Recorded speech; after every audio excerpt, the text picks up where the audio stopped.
Good morning students. आज अपन discuss करेंगे chapter introduction to the autonomic nervous system. अब नर्वस सिस्टम को अपन देख लेते हैं। नर्वस सिस्टम को टू पार्ट्स में डिवाइड किया हुआ है, central nervous system and peripheral nervous system. Central nervous system के अंदर आते हैं brain and spinal cord. Brain को फर्दर सब डिवाइड किया हुआ है, forebrain, midbrain and hindbrain. और पेरिफेरल नर्वस सिस्टम को अपन ने डिवाइड किया हुआ है ऑटोनॉमिक में और सोमेटिक में। ऑटोनॉमिक को फर्दर सब डिवाइड किया हुआ है, सिंपैथेटिक में एंड पैरासिम्पैथेटिक में।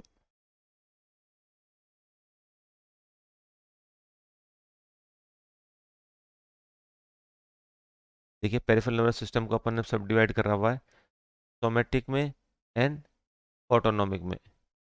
अब सोमेटिक सिस्टम के अंदर कौन कौन से फंक्शंस होते हैं ये अपन कैसे याद करेंगे। सोमेटिक सिस्टम के अंदर जो फंक्शंस होते हैं वो वॉलंटरी कंट्रोल फंक्शंस होते हैं।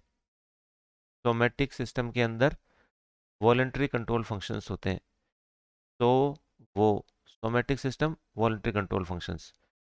और ऑटोनॉमिक में कौन से होते हैं? जो ऑटोनॉमिक होते हैं वो ऑटोमेटिक होते हैं। ठीक है ना।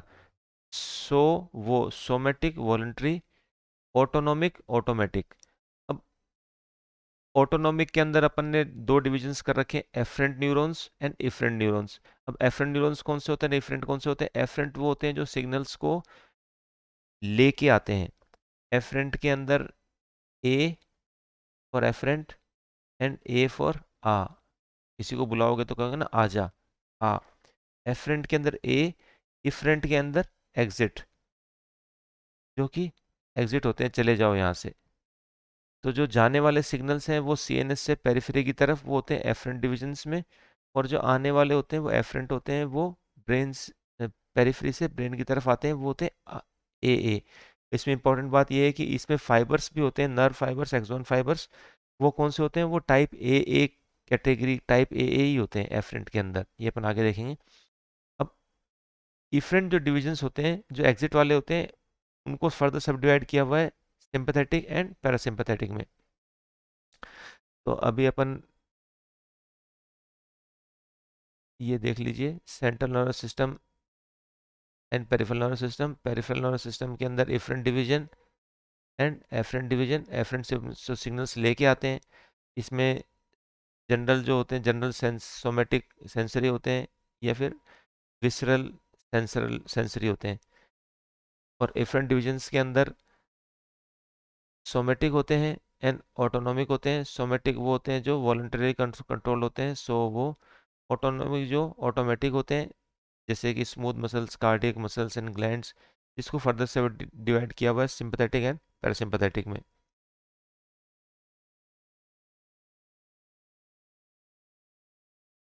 अब देखिए, जो सोमेटिक नर्वस सिस्टम होता है, इसमें कौन से न्यूरॉन्स होते हैं ये अपने को याद करना पड़ेगा।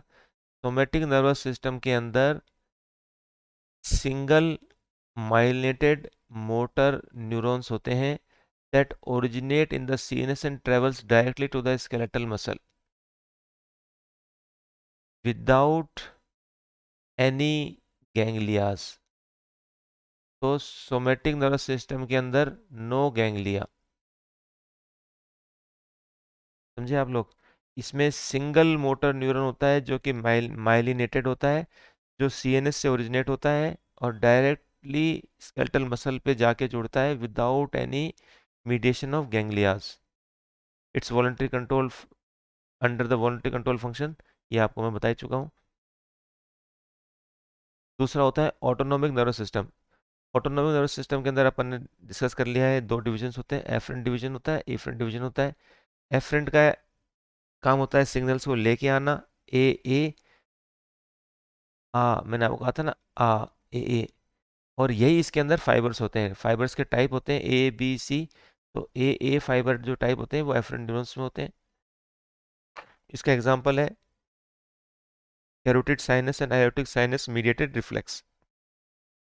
जैसे कि अपन देख पा रहे हैं कि जैसे ही बीपी कम होएगा, कैरोटिड साइनस और आयोटिक साइनस के अंदर स्ट्रेच रिफ्लेक्स रिसेप्टर्स होते हैं। तो जैसे ही बीपी कम होएगा तो रिड्यूस स्ट्रेचिंग ऑफ रिसेप्टर्स होगी, स्ट्रेचर्स की स्ट्रेचिंग कम होगी तो reduce frequency of afferent impulse होंगी। एफरेंट तो उससे क्या होगा, उससे फिर इफरेंट रिफ्लेक्स आएगा जो कि होगा activation of sympathetic nervous system, inhibition of parasympathetic nervous system and increase peripheral resistance and cardiac output which leads to increase in BP।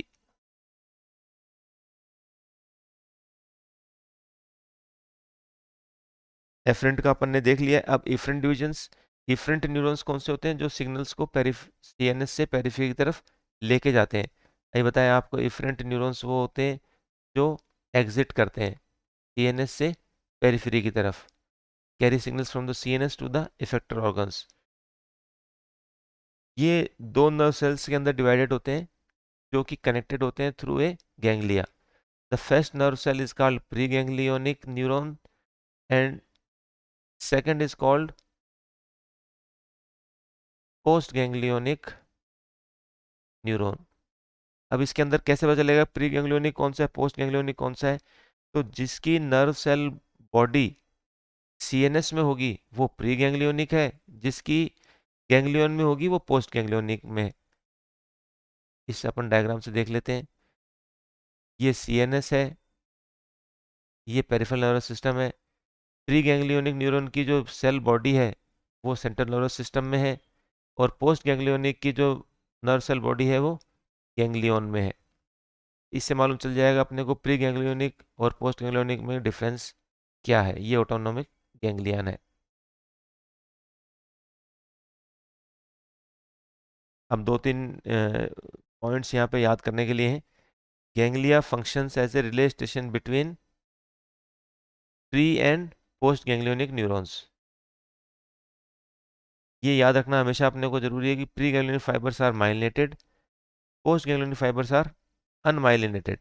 Unmyelinated somatic fibres अभी अपन ने डिस्कस किया था, सोमेट्रिक वॉलंटरी कंट्रोल होता है, और टाइप ए फाइबर्स का बना हुआ होता है। ऑटोनोमिक के अंदर प्री गैंग्लियोनिक होते हैं वो बी होते हैं, और ऑटोनोमिक पोस्ट गैंग्लियन होते हैं वो टाइप सी फाइबर्स होते हैं। और स्पीड की जो कंडक्शन स्पीड जो होती है इनकी, वो ए की सबसे ज़्यादा होती है, बी की सेकंड होती है, सी की थर्ड होती है। तो सी स्लोवेस्ट फाइबर्स होते हैं, ए जो होते हैं वो फास्टेस्ट फाइबर होते हैं।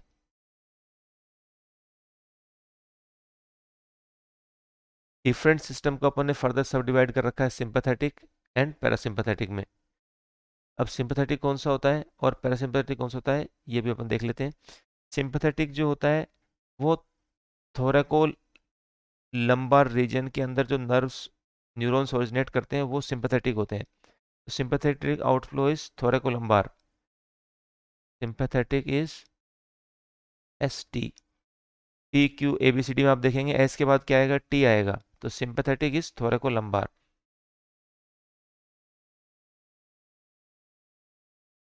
T1 से लेके L2 और L3 तक जो स्पाइनल कॉर्ड होती है उससे जो न्यूरॉन्स ओरिजिनेट करते हैं वो सिंपैथेटिक होते हैं। ये जो न्यूरॉन्स होते हैं ये स्पाइनल कॉर्ड से निकलते ही तो सिंपैथेटिक स्पाइनल कॉर्ड के पैरेलल चलते हैं to make two cord like chains that run parallel to spinal cord on each side. Sympathetic के अंदर जो सेकंड नर्व सेल होता है पोस्ट गैंग्लियोनिक होता है, ये अराइज होता है this ganglion extend up to the respective glands. ये अपन पहले भी डिस्कस कर चुके हैं कि गैंग्लिया से ओरिजिनेट करेगा और रिस्पेक्टिव इफेक्टिव ऑर्गन्स तक ये जाएगा।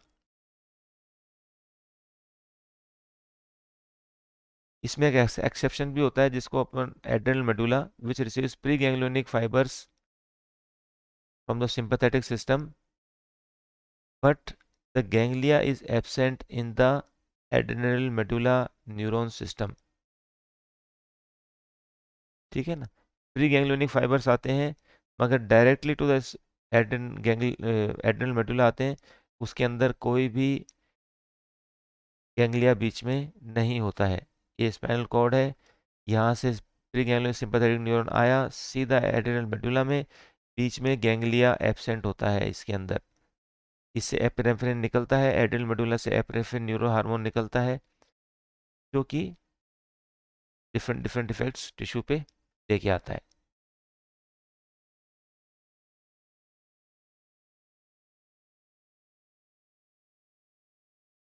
Second is parasympathetic. सिंपथेटिक अपन ने देख ही लिया, सिंपथेटिक होता है सिंपथेटिक थोरेकोलम्बार।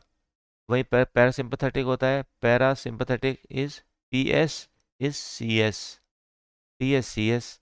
तो ये होता है क्रेनियो सैक्रल। क्रेनियम से निकलने वाले नर्व्स न्यूरॉन्स और सैक्रम से निकलने वाले जो न्यूरॉन्स होते हैं वो इस कैटेगरी के अंदर आते हैं पैरासिम्पथेटिक। उनका जो आउटफ्लो होता है वो पैरासिम्पथेटिक होता है। इनकी जो फेस्ट नर्व सेल होती है वही हो तो सीएनएस के अंदर ओरिजिनेट करती है। CNS secretion of the spinal cord से निकलती हैं और फिर वो इफेक्टर ऑर्गन्स के अंदर जो पोस्ट गैंग्लियोनिक फाइबर्स होते हैं वो इफेक्टर ऑर्गन्स में जाते हैं। अब क्रेनियल नर्व्स कौन कौन सी इन्वॉल्व होती है? 37, 37, 9, 10, 3, 7, 9, 10। और सैक्रल नर्व्स कौन सी? 2, 3, 4। ये अपने को याद करना पड़ेगा, इसमें कोई निमोनिक नहीं है। 37, 9, 10, 37, 90, 10, 3, 7, 9, 10 एंड सैक्रल नर्व्स 2, 3, 4।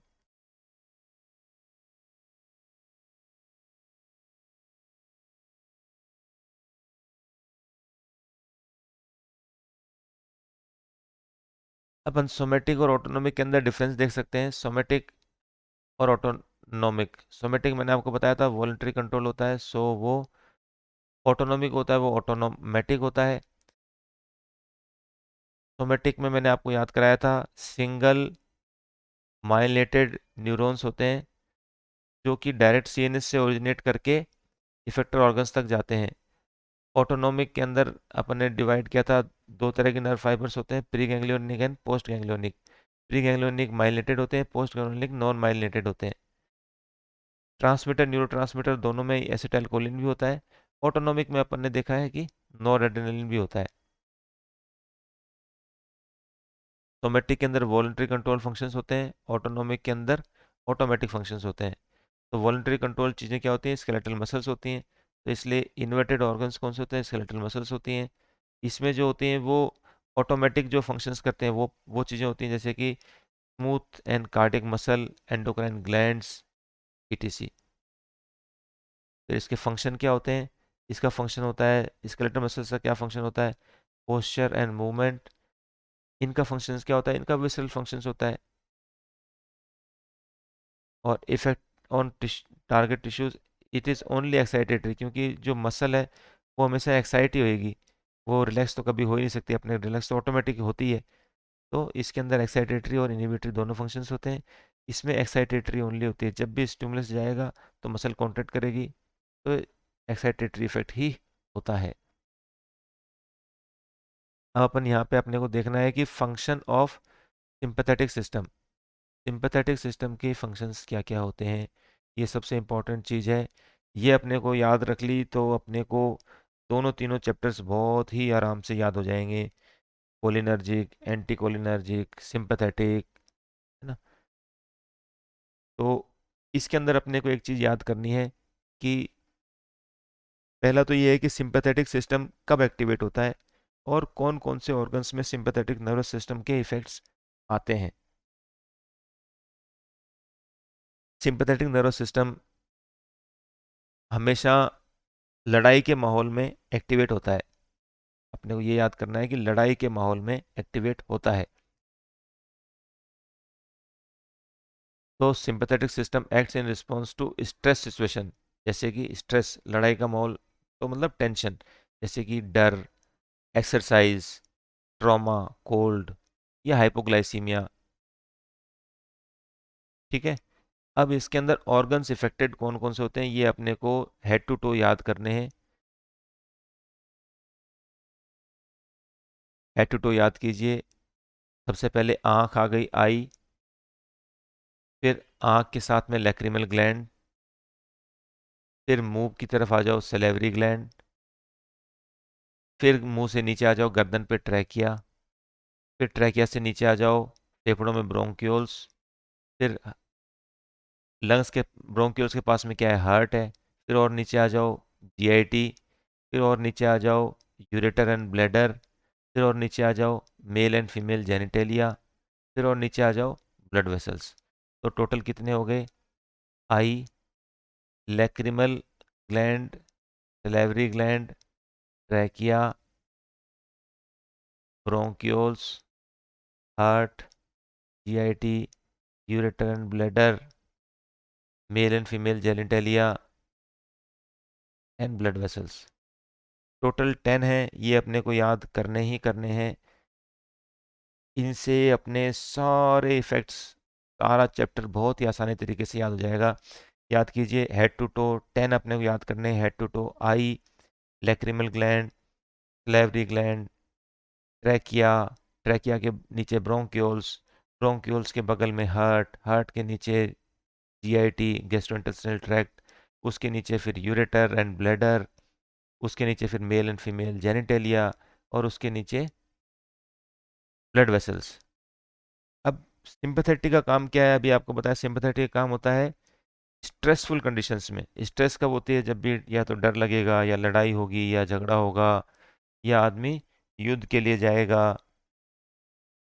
तो इस कंडीशंस के अंदर अपने को सिंपैथेटिक नर्वस सिस्टम एक्टिवेट होता है। अब सिंपैथेटिक नर्वस सिस्टम एक्टिवेट होगा तो वो क्या क्या इफेक्ट्स करेगा?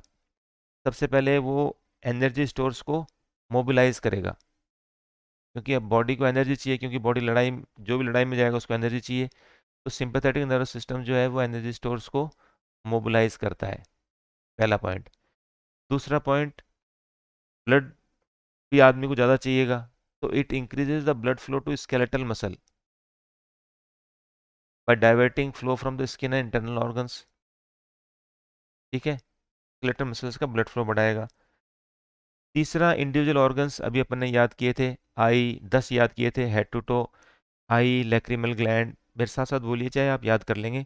आई, लैक्रिमल ग्लैंड, फिर मुंह में सलेवरी ग्लैंड, मुंह से नीचे ट्रैकिया, फिर ट्रैकिया के नीचे फिर ब्रोंक्यूल्स, ब्रोंक्यूल्स के बगल में हार्ट, हार्ट के नीचे फिर जीआईटी, जीआईटी के नीचे यूरेटर एंड ब्लैडर, उसके नीचे मेल एंड फीमेल जेनिटेलिया, और फिर ब्लड वेसल्स। टोटल 10 हैं, याद कर लीजिए, 10 के हिसाब से याद रखिएगा। अब ये क्या करता है? जब भी आदमी लड़ाई में जाएगा, तो याद कीजिए कि लड़ाई में जाएगा तो आँख खुली होंगी कि बंद होंगी? तो आंखें खुली होंगी। तो सिंपैथेटिक नर्वस सिस्टम जो होता है वो आंखें खोल देता है, आंखें खोल देगा। ये गलत है, ये नहीं याद करना है। आंखें खोल देता है, dilation of pupils. Lacrimal glands क्या आएगा? आंखें सूख जाएंगी, है ना, ड्राई, आंसू सूख जाएंगे। जो लड़ाई पे जाएगा उसके आंखों आंसू सूख जाएंगे, मुंह में थूक बंद हो जाएगा, है ना, गला सूख जाएगा।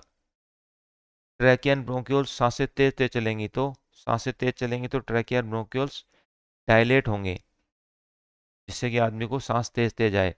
हार्ट बीट इंक्रीज हो जाएगी, बढ़ जाएगी, दिल तेज तेज धड़केगा। जीआईटी, आदमी के लेटरिन पेशाब दोनों रुक जाएंगे। अगर लड़ाई में जा रहा है, दस्त लग जाएंगे तो फिर कैसे लड़ेगा? वो तो लेटरिन ही जाता रहेगा, पेशाब जाता रहेगा, तो लेटरिन और पेशाब दोनों रुक जाएंगे। Decrease in muscle motility and tone and contraction of sphincters. जो एनल स्फिंक्टर है या ब्लैडर स्फिंक्टर है वो तो कंस्ट्रिक्ट हो जाएंगे, और जो मसल है वो, जैसे डेट्रेसल मसल है ब्लैडर की, वो डायलेट हो जाएगी, तो ब्लैडर कैपेसिटी बढ़ जाएगी। ऐसे ही पेरिस्टालसिस डिक्रीज हो जाएगा, स्फिंक्टर स्ट्रिक्ट कंस्ट्रिक्ट हो जाएंगे। अब ureter and bladder, relax of detrusor muscle and contraction of trigone and sphincters.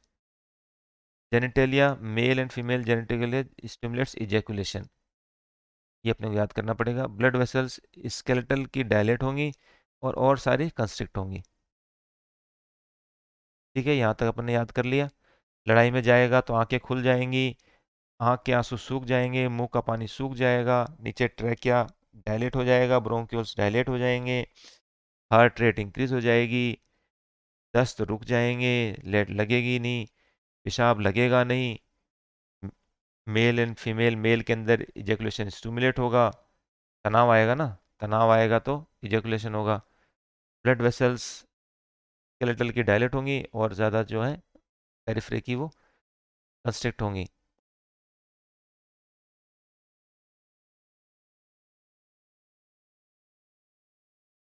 ये आपको मैंने बता दिया कि फाइट एंड फ्लाइट रिस्पॉन्स के अंदर सिंपैथेटिक नर्वस सिस्टम एक्टिवेट होता है। इसके अंदर फाइट एंड फ्लाइट सिस्टम के अंदर ये फियर में, ट्रॉमा में स्टिमुलेट होता है, and it's not essential for life. Sympathetic nervous system is not essential for life. Whereas parasympathetic nervous system, it acts just opposite to the sympathetic nervous system,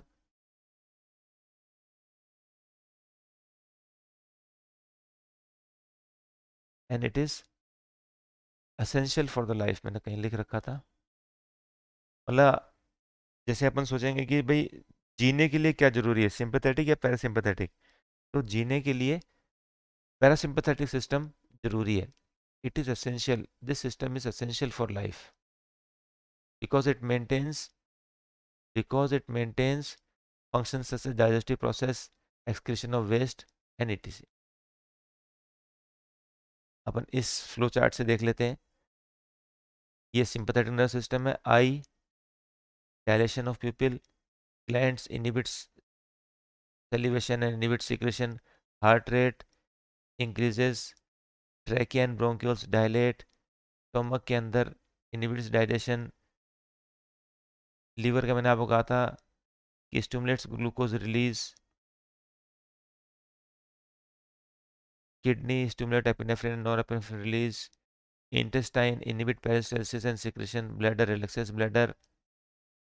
इसका बिल्कुल opposite जो है वो parasympathetic के अंदर है, जो इसका हो रहा है वो बिल्कुल अपोजिट आप पैरासिम्पैथेटिक कर लीजिए। सिंपैथेटिक में आपको एक चीज़ और भी बताई थी कि इसके जो नर्व फाइबर्स होते हैं थोरैकोलम्बार होते हैं, सिंपैथेटिक एस टी, T1 से लेके L3 L3 तक आते हैं, L2 L3 L4 तक आते हैं, जो कि स्पाइनल कॉर्ड के इनका जो प्री गैंग्लियोनिक फाइबर्स होते हैं, ये जो गैंग्लिया होते हैं, जो गैंग्लिया होते हैं ये बिल्कुल स्पाइनल कॉर्ड के पास में होते हैं। सिंपैथेटिक नर्व सिस्टम के गैंग्लिया स्पाइनल कॉर्ड के पास में होते हैं, तो कि दो पैरेलल चेन सी बना लेते हैं, जैसे एक चेन इस तरह बनी हुई है, एक चेन इस तरह बनेगी।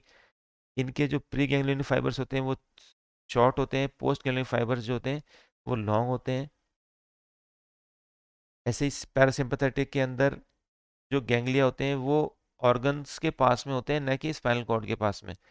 इनका जो प्री गैंग्लियोनिक फाइबर्स होते हैं वो शॉर्ट होते हैं, जो लॉन्ग होते हैं, और जो पोस्ट गैंग्लियोनिक फाइबर्स होते हैं वो शॉर्ट होते हैं। अब यहाँ पर देख लीजिए, आइज के अंदर प्यूपिल कंस्ट्रिक्ट हो जाएगी, ग्लैंड स्टिमुलेट सेलिवेशन हो जाएगा, हार्ट बीट स्लो हो जाएगी, लंग कंस्ट्रिक्ट हो जाएंगे, स्टोमक के अंदर डाइजेशन स्टिमुलेट हो जाएगा, लिवर में बाइल रिलीज हो जाएगा, इंटेस्टाइन के अंदर पेरिस्टाल्सिस इंक्रीज हो जाएगी और ब्लैडर कॉन्ट्रैक्ट हो जाएगा।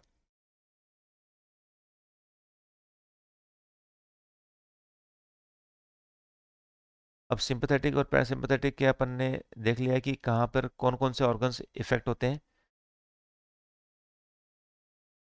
अब ऐसे ऑर्गन्स जिनके अंदर सिर्फ सिंपैथेटिक ही इनर्वेशन होता है, सिर्फ सिंपैथेटिक इनर्वेशन होता है, ये 6 होते हैं, अपने को याद करने पड़ेंगे। एड्रिनल मेडुला और उसके साथ में kidney, sweat glands and pilomotor muscles, most blood vessels and spleen.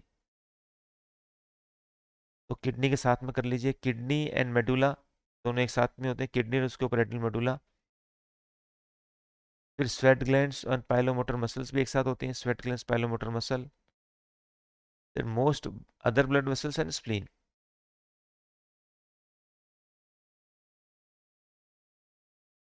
ऐसे ऑर्गन्स जिनके अंदर सिर्फ पैरासिम्पैथेटिक सिस्टम, पैरासिम्पैथेटिक इनर्वेशन होता है,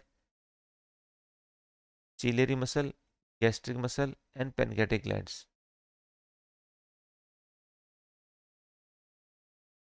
कोई भी न्यूमेरिक बना लीजिए, CPG या जो भी आपको अच्छा लगे। ये आपको याद करना पड़ेगा, ciliary muscle, gastric and pancreatic glands. कि यहाँ पे अपन ने डिफरेंस किया है सिंपैथेटिक के अंदर और पैरासिम्पैथेटिक के अंदर। सिंपैथेटिक के अंदर थोरैको लंबार, क्रेनियोसैक्रल, 37, 9, 10। ठीक है ना। और S 2 3 4। डिस्ट्रीब्यूशन सिंपैथेटिक का वाइड होता है, क्योंकि थोरैक्स से लेके लंबार तक के जो न्यूरॉन्स होते हैं वो सिंपैथेटिक होते हैं। क्रेनियोस पैरासिम्पैथेटिक के confined to head and neck and trunk, क्योंकि क्रेनियो और सैक्रल दो ही चीज होते हैं। गैंग्लिया मैंने आपको बताया था इसके अंदर। इसका जो गैंग्लिया होता है वो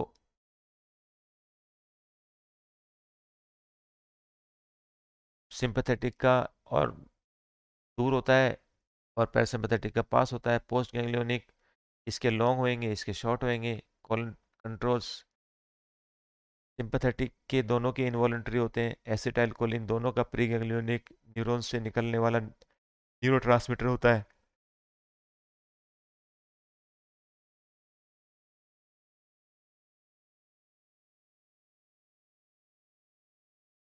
पोस्ट गैंग्लियोनिक के अंदर सिंपैथेटिक में नॉरएपिनेफ्रिन निकलता है और पैरासिम्पैथेटिक में एसिटाइल कोलिन ही निकलता है। टारगेट ऑर्गन्स अपन ने अभी डिस्कस किए ही थे सिंपैथेटिक और पैरासिम्पैथेटिक के अंदर। आप चाहे दोबारा याद कर सकते हैं। हेड टू टू अपने को याद करने हैं। 10 ऑर्गन्स होते हैं। आई से शुरू कीजिए। आई के बगल में लैक्रिमल ग्लैंड, फिर सलेवरी ग्लैंड, फिर हार्ट, फिर ट्रैकिया एंड ब्रोंक्यूल्स, फिर GIT, फिर यूरेटर एंड ब्लैडर, और फिर mail and female genitalia and blood vessels.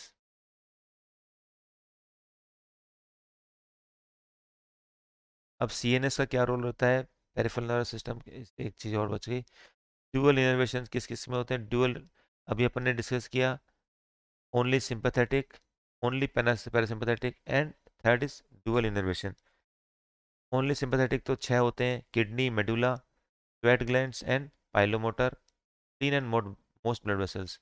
Only parasympathetic जो होते हैं ये CPG होते हैं, ciliary, pancreatic and gastric glands. और डुअल इनर्वेशन जो होते हैं वो ज़्यादातर ऑर्गन्स जो होते हैं वो डुअल इनर्वेशंस होते हैं, जिसके अंदर हार्ट एक अच्छा एग्जाम्पल है। अब CNS का क्या रोल होता है ANS के अंदर। ऑटोनॉमिक के अंदर CNS का ही सबसे बड़ा रोल है, क्योंकि CNS से ही सिग्नल निकलेगा तो वो PNS के थ्रू ऑर्गन्स को अफेक्ट करेगा। तो इसमें अपन हाईएस्ट सेंटर ऑफ इंटीग्रेशन, कई बार क्वेश्चन आता है हाईएस्ट सेंटर ऑफ इंटीग्रेशन क्या है, वो हाइपोथैलेमस है। Highest centre of integration is hypothalamus. Hypothalamus के 4 न्यूक्लियाई होते हैं, anterior, medial, posterior and lateral. तो AM,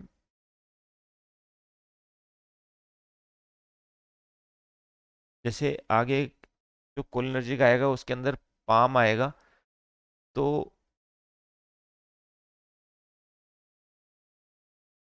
आप वैसे भी याद कर सकते हैं, या आप वैसे याद कर लीजिए कि anterior medial nuclei hypothalamus are primarily parasympathetic, AMPS।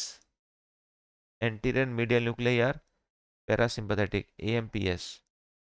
And posterior and lateral nuclei are sympathetic. तो इसको उल्टा याद कीजिए तो स्पेशल होता है, SPL। तो sympathetic is posterior and lateral are sympathetic, and parasympathetic is AM, PAM. Parasympathetic is PAM, palm.